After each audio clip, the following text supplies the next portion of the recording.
Oh my god. If there is any Survivor season that is not only my I consider to be the most disappointing, but the season I think has probably the biggest use of wasted potential I have truly ever seen. For me, that season would be Survivor Season 39, Island of the Idols, aired on September 25th, 2019. And with this being aired 5 years later, I figured that'd be the perfect time for me to talk about this season. Definitely have some seasons that definitely want to do like full in-depth essays on. So, obviously, season that is known for having like one particular moment that basically like, ruined the entire season, which is pretty fortunate because it's a season that really had a lot of potential going into it. It's a season that basically had so much going for it, like with the twist itself, the cast itself, the crazy gameplay in the pre-merge. Like, the season had potential to be a really fantastic season, especially in the post-merge and what went on. Unfortunately, the season just got on the cliff and just poof. So, here's why I think Survivor Island Idols is the most wasted potential and most disappointing season ever on Survivor. Before we begin, be sure to let me know down in the comment section what are your thoughts on the season, what are your favorite, least favorite moments, what are your favorite players in the season, and let me know if you want to see more of these type of videos on my channel. Let me know if you want to see any like video essays on this channel. I would truly, definitely love to know down below in the comment section. So, let's discuss Survivor Island of the Idols 5 years later. And again, the season aired in September 25th, 2018. Had 20 new players. Of course, the big twist basically being, again, Island of the Idols. Island of the Idols. Which speaks was I always was always so excited about. I was like, yes. It's basically a twist with basically two of the biggest names of Survivor, Rob Mariano and Sandra Diaz-Twine, basically live on the Island aspect, and they basically just when someone comes to an island, they basically give advice to them and basically like as like mentors. Like obviously they weren't competing, but they basically lived as mentors and basically tried to give them advice on how with the game and how to try and do something to basically try and get like an advantage or an idol. Which again, I think is a real concept. I think it is an amazing concept. I mean, you also get a chance to win the advantage, where if they win, they get the advantage, or they lose their votes, which I think it's a fun concept, honestly. I think it's very interesting, actually. Of course, what's more interesting, they will also watch a lot of Trump Council, and their reactions are always so priceless. Like, their reaction is just like, oh, and they're banter like chef kiss. And Rob and Sandra are, of course, all top tier characters, so any of those guys I'm always going to get a kick out of. But again, I think before we get to the thing that does obviously bring the season down, obviously, let's discuss what I do still like about the season. I would actually consider this not be like a bomb 5 season. It has more positives than any of the bottom 5 seasons, but of course it has that one icky moment that deteriorates everything, which we'll get into if you guys don't know about it. But basically, the cast itself is pretty solid again, and the pre-match itself is pretty solid. Obviously, like you don't get like there are a few pre-draw players that kind of does like Ronnie and Tom and Jack, but Molly was a pretty interesting character. Vince and Chelsea were pretty interesting pre-draw players. Like kind of got a bit screwed over. Vince and Chelsea were both like kind of coming out of nowhere. And Jason was one that could have actually been a great underdog and was definitely someone that I think everyone had winning attention, but it was such a shock he ended up getting voted out as early as he did. Like even I'm surprised. Then you got Kelly, who, depending on what happened to her this season, was someone that had a lot of potential. Jamal had a pretty interesting run. Aaron was a great presence. Missy Elizabeth, we'll get back to those people. Terrestrial was a pretty interesting girl to watch. Elena's fun character. Dan Spilo, we'll get to him. Janet had a fun underdog run. Hannah was probably one of the most likable people ever be on Survivor. Lauren was a great game player, definitely one of the best final judges that we ever seen to the gameplay front. Nora basically being one of the best cookie characters that we have got on this show. And some of the definitely not going to be for everybody, I'm not going to deny that, but I'm always just sucking for these type of characters on Survivor. I'm always sucking for the characters that are just very kooky and crazy and just go insane a lot of times. But I don't know why, I always like those type of characters from Survivor. It's just they're done right. I mean, obviously they're done right, but no one definitely does it right. And you know, you got Dean, who's someone that I actually enjoyed the fact, who I actually enjoyed on this rewatch a lot more than I expected. Honestly, like, it's crazy that he was someone that's kind of invisible in the first 3 episodes, but then basically got a huge jump in form, but they kind of tried to, they tried to create a relationship between her and Dean, which kind of led to Chelsea being voted out, but sometimes, like, really? But Dean was actually a likable character, honestly. A very doofy character, but a very likable presence. Those two players definitely were some of the bright spots of the season. Then get to Tommy Sheehan, the winner of the season. Who I remember the time being when I was not expecting, but looking back on the season, like, yeah, his win's pretty obvious. And to be honest, he's kind of boring. Not that he's a total bore. I'm not going to say he's like a total bore in the season, but he's just someone I never really connected with the more I think about it. I was thinking something that really popped on screen mostly, but I think I'm more blaming on the editing, honestly. But yeah, he probably isn't kind of a boring person. In terms of gameplay, he's easily one of the best. Like, he's easily one of the best in terms of gameplay, in terms of his social game. While he might be in danger of trouble points in the season, he plays a lot of moments impressively well.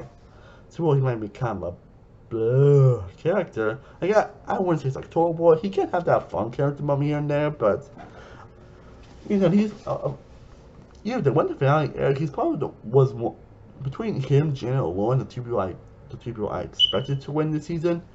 He was kind of the last person I was hoping for, but doesn't make it less satisfying. You know, he's probably sorry.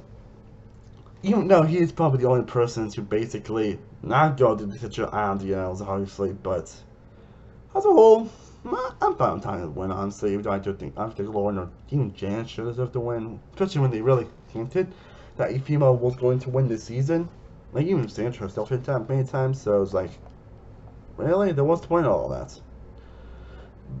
But yeah, you do get a lot of pretty much moments, a lot of character moments. You get some pretty heartfelt moments, pretty much, especially just one more between Jack and Jamal in episode 6, if I remember correctly. That was actually pretty emotional and really hits. I mean, I don't know, I always enjoyed that moment.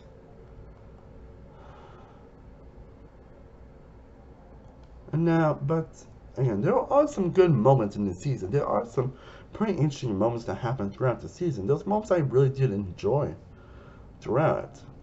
And there are also, even the merge itself still had a casual character moment, and Nordina fun characters, and even the finale is like pretty decent.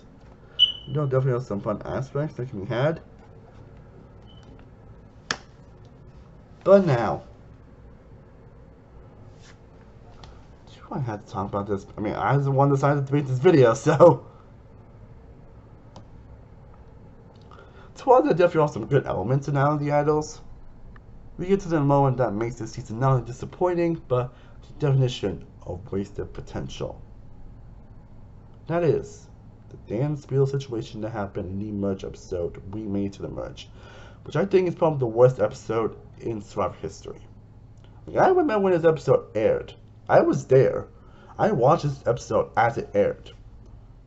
And I remember my mom being just in shock at what was going on. Like, it's basically that, like, you know when you're watching a movie or a show or playing a game, you're like, oh my god, I'm really enjoying this, oh my god, I'm really loving this. But then there's one particular moment that ends up happening, or one particular thing that happens, that ends up souring the whole experience. Where it could be like a character assassination moment, or basically a character acting out of character, a stupid ass decision, or a story decision that just go, what? Are you serious? Or just an ending that just doesn't, or just an ending that just kills any momentum to what makes everything even before they enjoyed before not as strong.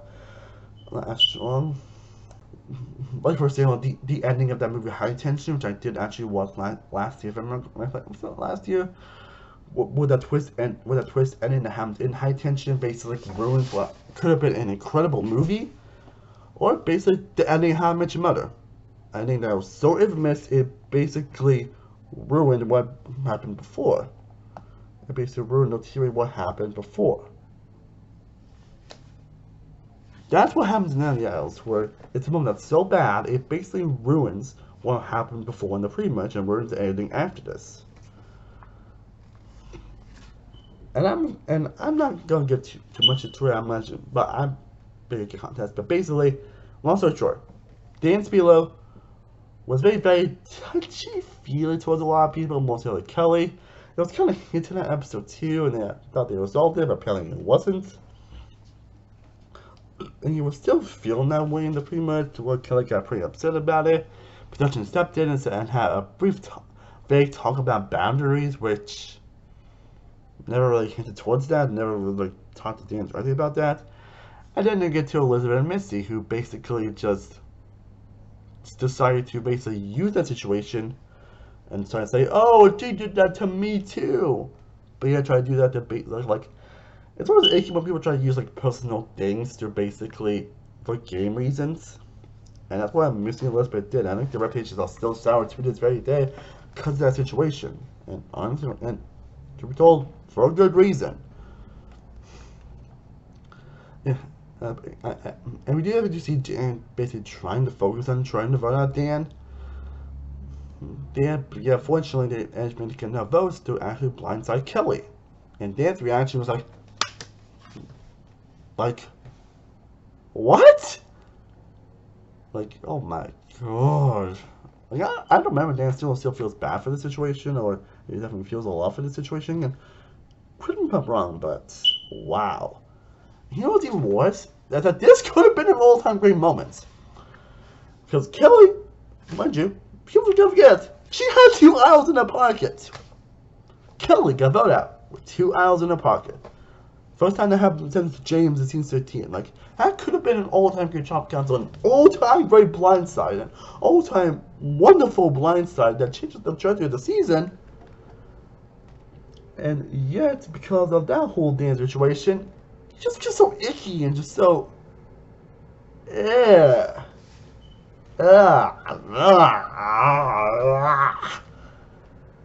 oh my god. What's even worse is they actually made Jen to make out to be the bad guy. I think even the editors made Jen to be like just the bad guy. As you see a couple people trying to gaslight Jen to feel like that she was a terrible person for wanting to do the right thing. Which I'm still in shock that they actually had that on the show. Like, I feel so bad for Jen this season. Like, she did not deserve all the hatred that she got from those people. Like she did not deserve all the bad talk that she got from a lot of people. Like, she was just trying to do the right thing. And you're banging her for it? But somehow mind you, this is also a 2-part episode, mind you. And it somehow gets worse in the second hour. Well, basically, Jamal decides to actually try to look for something, an advantage, and he ends up finding one. Goes to the Arianos, and because he was doing what pretty much any person in Survivor would actually do, he ended up losing his vote. Which I still find baffling that they had to go at that. Because he just did what basically, what, like, even Boss Robert Sandra would even do that. He ended up losing his vote, and was given a fake lazy advantage to get the Dean, and he does get the Dean. Like, what? At least a for a moment. After that, the whole Jeff was saying, I will never let this go. For the whole day situation, and Jamal gets unceremoniously voted out. He pretty much gets unceremoniously voted out of the game. What Jan did about quitting because of the whole situation, because of how she was feeling, decided not to play her idol, and unceremoniously, Jamal just got the boots. So he pretty much was actually on a high tail end, and was actually someone that actually could have made a deep run. Because of the whole thing, it kind of tanked his game. Like, I'm not sure how far he actually would make anyway, but wow. He feels so bad for Jamal here. But somehow the pre-merge does not. Okay. Fortunately, though, mostly because of the fact that Dan's still in the fucking game. He decided to not actually eject Dan, which they obviously do eventually do, but again, they obviously do eventually do eject Dan, but it's really that they have to still keep him in the game and give him actual screen time.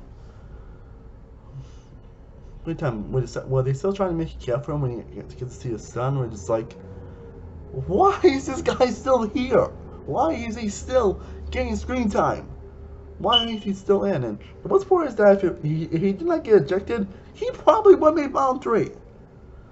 I'm not kidding. He definitely would have made Final 3 if he was still here. Which made that whole thing even worse. Again, this pretty much lost a lot of people's trust in production and how they handle the situation. And honestly, I can't blame anybody for losing trust and for losing like a lot of faith in Survivor after they handled the situation. I mean, truthfully, Survivor's never been the best at handling these situations. Like, if you go, like that. I mean, truthfully, Survivor's never been the best at handling situations. I'm not denying that. Like if you remember, like the whole guy situation in Thailand, the whole situation in All Stars, and the whole thing in Brand Hands and Caramel, and they're never been the best at handling situations like these. But this is one where just like, whoa, what were you guys thinking? Caramba! Again, I don't like everybody that loses a lot of fame production after this season, because, yeah, it's tough. Sorry, it's just so frustrating. Deal with that. Unfortunately, it's much better. We're basically after holding a double tribal council. We're basically Aaron unsurprisingly gets thrown out, particularly Missy gets blindsided, and not blindsided, that just like, why? Yeah, we had Elizabeth vote out next episode. Nora acting crazy at the final 8, which I don't know was pretty fun, but it still leads to charisma of all people getting voted out. Elaine's unceremoniously getting voted out, not surprising there. Being, of course, getting ejected afterwards. And you get a pretty solid finale where, even though it doesn't lead to Janet, unfortunately, I don't know if I'd add the game. Yeah, but you get a fun fire-making challenge at least, and a pretty fun top guns, especially with Nora and Dean, so I'll give it that. But, and that moment just really sinks the season. It's definitely something that really tanks it. There was so much potential with a lot of these players, and if that moment didn't happen, we could have had some pretty great blindside, be all-time greats, and we could have got some pretty interesting moments. There's a lot. But it's a moment that even the pretty much ends up really taking the season. Like, really taking the season. I still have most of the positives I do have, honestly. And the pretty much I would still say still pretty solid, honestly. Again, I think the Jason Boo is a pretty interesting one, even though it's fortunate that he got a little screwed because Elaine ended up getting a block vote. Which does lead to a pretty emotional vote out. The whole Justice split out is insane, but basically, of course, Kelly gets one out to D, he plays it, Jamal has out for Nora, and then it leads to Jackie vote out to 0, which, and it seemed like Sandra Brown's reactions to that was just priceless. Again, also, fortunately, hell, I didn't like the Alan visits, honestly, at least in the pre-match, honestly, those were really fun, obviously, and like, it wasn't for a lot of moments. There were a lot of moments that pretty much could have been just great moments. And it's with great moments, obviously, just seeing them, like, be so shocked to see, like, holy shit, oh my god, get out of here, what? Like, I don't know, they'll just put a big smile on my face, not gonna lie. You know, and it leads to really fun moments where basically, obviously, Elizabeth basically tried to be fighter Rob, lost, Kelly ended up winning the idol that she used to save Dean. Vince having to like steal fire from their people's camp, which by what happened he still got idol. Nora being Nora, Elaine being Elaine, which won the block steal, and then Janet having a nice good moment, but even the visits unfortunately kind of deteriorate. That's what I mean. Two very only got like 3 visits that Jamal thing I mentioned earlier, and the one of the ones were fine. So the unfortunate twist itself didn't end up like getting the potential that it should reach by the end of the season. Even if closely stayed by pretty much living at the island as many in a day. Also, those Brabant statues, priceless. Again, it's really unfortunate what Andy Else has become. A season that had so much potential, and so much greatness going for it. Yeah, it just deteriorated a lot after that whole dance situation, after the whole improvement. Especially seeing how 2 people, Missy and Elizabeth, basically like to use that situation to their benefits. To use personal situations to their benefits by making up that story and then getting with Kelly. And of course, you're gonna see like Janet be portrayed to be the bad guy. I think like even the editors kind of like they were portraying Janet to be like the bad guy in the situation. Like, oh my God, Janet is a terrible person for trying to be a good person. Which, and I can see them also defend Dan that whole situation, which is like so icky and so like it's. Yeah, just think about it. Like, of course, we're having Jamal and everything. Like, you feel so bad for Jamal. Like, if we do get a chance season, I really hope Jamal makes a return. He definitely deserves after this. Like, I feel so bad for Kelly after this round. Like, I really do feel so bad for her. But she was someone that definitely had a lot of potential coming into it and had so much greatness. So, I don't know. Like, she probably would have, like, honestly, in a situation, she probably would have blindsided at this point either way, but it could have been an all-time great moment. It could have been a moment that just is one of the most shocking moments in modern sport history. But we get a shocking moment, but for the wrong reasons. So yeah, I still think we made it to the merge is probably the worst episode in Star history. And it takes season so much to again, if you guys saw my well again, I basically had this as like a bottom 5 season. Which again is pretty unfortunate involving this season. So I'm a bit all over the place here, but yeah, and the other is unfortunate about my season 2. While it does have some high highs, it does have some great moments.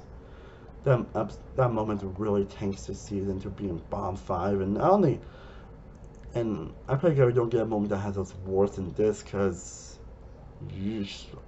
like at least I was still trying to recover from this. Honestly, they're still like they at least acknowledge their mistakes, and they're gonna make changes, and they made changes this after 41, which I'll give them now. Personally, they at least have learned from the mistakes, and now let's say, well,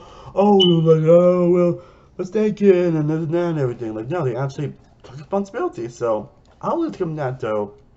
I don't blame anybody they ever lose. I definitely don't blame anybody they lost trust with Survivor after this, because, yeesh. But I hope you all enjoyed. But I hope you all enjoyed me discussing Survivor Alias. I would definitely love to know down below in the comment section what your thoughts on the season. Let me know if you guys want to see any more of these type of video essays down below. So, hope you enjoy. This is the Star Wikipedia, signing off.